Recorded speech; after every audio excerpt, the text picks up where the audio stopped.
All right, so we talked about the outline in our last video, and you should have some good ideas that you want to discuss in your review, but now let's talk about how you should write it. So once we get to the drafting, we need to be very specific because we have a limited amount of space. I found this really great webpage that is about specificity and being specific, and it's a Grammarly site. So it's going to cover these main topics: the length of your sentences, avoiding filler words, being specific, and using active versus passive voice. So let's actually go to this website real quick and see what it looks like. So this website is about, this webpage is about being specific and getting to the point in everything that you write. Please take the time to read this. And then they get down here to the 4 things that we were talking about. So the thing with sentence length is that the longer a sentence grows, the more difficult it is for the reader to keep track of what's being said. So if possible, break your sentences up into shorter sentences. Shorter sentences pick up the pace, pick up the rhythm, they move very quickly. And in this short of an essay, that's really what we need to do. Long sentences tend to drag the reader down and go on, and the reader gets lost. When we have too many phrases all smushed together, it slows the reading down. So we want quick, high tempo reading. So there's an example here.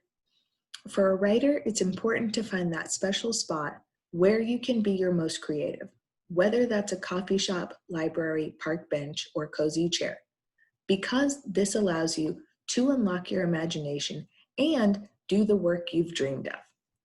So, of course, if we stop and slow down, we can definitely identify what the sentence is trying to say. But I think there's a couple of things that we can notice here. We've got a transitional phrase here that when we're trying to use a fast tempo, we want to keep that really short. We've got a few dependent clause phrases. So when we say that, when we say whether, when we say because, it means we're introducing a phrase that depends on the rest of the sentence. It's not a complete sentence by itself. This indicates a dependent phrase. It's important to find that special spot where you can be your most creative. That special spot where you can be your most creative is a dependent phrase. Also, where, right? Because we could just say it's important to find that special spot, but now we've added more information on with another dependent clause, where you can be your most creative. Now we've added more information on with another dependent clause, whether it's a coffee shop, library, park bench, or cozy chair. Now this is a long list. This is a list of 4 things, and anytime we have a list, we know that's going to be a dependent clause. I could stop the sentence there, but I'm adding another dependent phrase because this allows you to unlock your imagination. And I've also got a conjunction. So I'm combining another idea onto the end of this, and do the work you've dreamed of. So you can see that although this is not a long sentence, it could certainly be broken up to make it more snappy and to make it move faster. So they've just broken it in half, and they said, for a writer, it's important to find that special spot where you can be your most creative, whether that's a coffee shop, library, park bench, or cozy chair. They decided to end the sentence here. That means the reader's going to take a natural pause, and we're going to take a break and absorb what we've read before we move on to the next one. This all happens in just a matter of seconds, but it is important, even if it's just a matter of seconds, to take that break and not continue talking and talking and talking and talking and talking. I think that they chose a really good spot to end the sentence because it's right after this long list. And after a list, I definitely need a minute to absorb all of those ideas. So they broke it up, and then the second sentence was, this allows you to unlock your imagination and do the work you've dreamed of. And we can see this analysis sentence at the end telling us about that special spot. And now it stands on its own and it has its own highlight. So one of the main ways to be specific and to move quickly is to use appropriate sentence length. Their second point here is to avoid filler words. So cut out filler words that make your sentence, and this way you can make your sentences shorter and easier to understand. So we've got some words that don't really add to any of the content, they just make us sound a little bit smarter. Any of these kinds of words we can remove, they just pad the writing. They have this tip here, actually is a word that's not actually necessary for most sentences. If your sentence works without it, you just don't need this word. Okay, so think about these words and words like them that are not serving any purpose. And it looks like they have a list of filler word, but I don't see the link to it, so maybe you guys can find that. Number 3 is the biggest thing that I want to talk about today. So being very precise, being specific, having specificity. So as you're writing specific, descriptive, or direct, let's look at some of these examples and see how we can notice that the precise sentence is not much longer, but we can see how we can add some important detail in here without adding a lot of length onto it. My mom's aunt has some stuff for sale. Stuff is one of those keywords that means nothing. You always want to avoid those in formal writing. Stuff doesn't tell us anything. So my mom's aunt, we've switched that to my great aunt to make it quicker, has a bookshelf and a writing desk for sale. The sentence isn't that much longer and it doesn't take that much more effort, but now it's something I can visualize, something I can experience with my 5 senses. I can see a bookshelf, I can see a writing desk.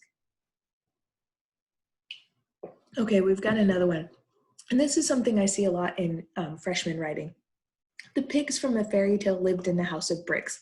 If we wanted to make this shorter, the pigs from the fairy tale, well, the name of the fairy tale is The 3 Little Pigs. So I could certainly say the pigs from the fairy tale and just use the title. The 3 Little Pigs lived in a house made of bricks. A house made of bricks is something that I see pretty common, using this of to put the adjective at the end. But typically, you know, in English, we put the adjective before the noun. So they lived in a brick house instead of a house made of bricks. Okay, they've got this list. Thing is another word, just like stuff, that doesn't mean anything. Good doesn't really mean anything. Bad doesn't really mean anything. Pretty, ugly. I need to know how you're defining those words before they actually mean something to me. So if you say it has you say it has strong colors, or the colors were in contrast with each other, I can start to see why it was pretty or why it was ugly. Okay, there's another thing about avoiding redundancy. Redundancy is just repetition. An unexpected surprise, obviously, is repetitive. A very unique person is obviously repetitive. If I'm saying they're unique, it's implied that they're very unique. Okay, and then they have a link here for more of those if you're interested. Active voice versus passive voice is the last one. And I think maybe you might have learned about this in your other writing class that you're taking this semester, but basically it just means taking the subject of the sentence, who or what the sentence is about, and putting it at the beginning of the sentence instead of at the end.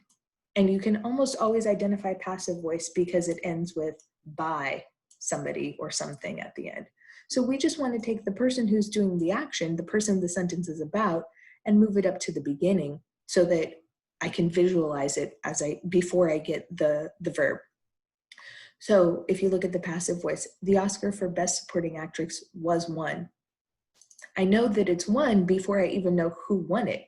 So switching it to Viola Davis won the Oscar for Best Supporting Actress, I'm kind of putting the important parts of the sentence up at the beginning. We're actually going to talk more about this and specificity. I just have a few more quick ideas for you, but I'm going to put them into another video because I think we're running a little bit long here. So review this website and write down any questions that you have and start to think about how you can use these in your essay, these 4 strategies in your essay, okay? And then we'll come back and we'll just talk very quickly about specificity.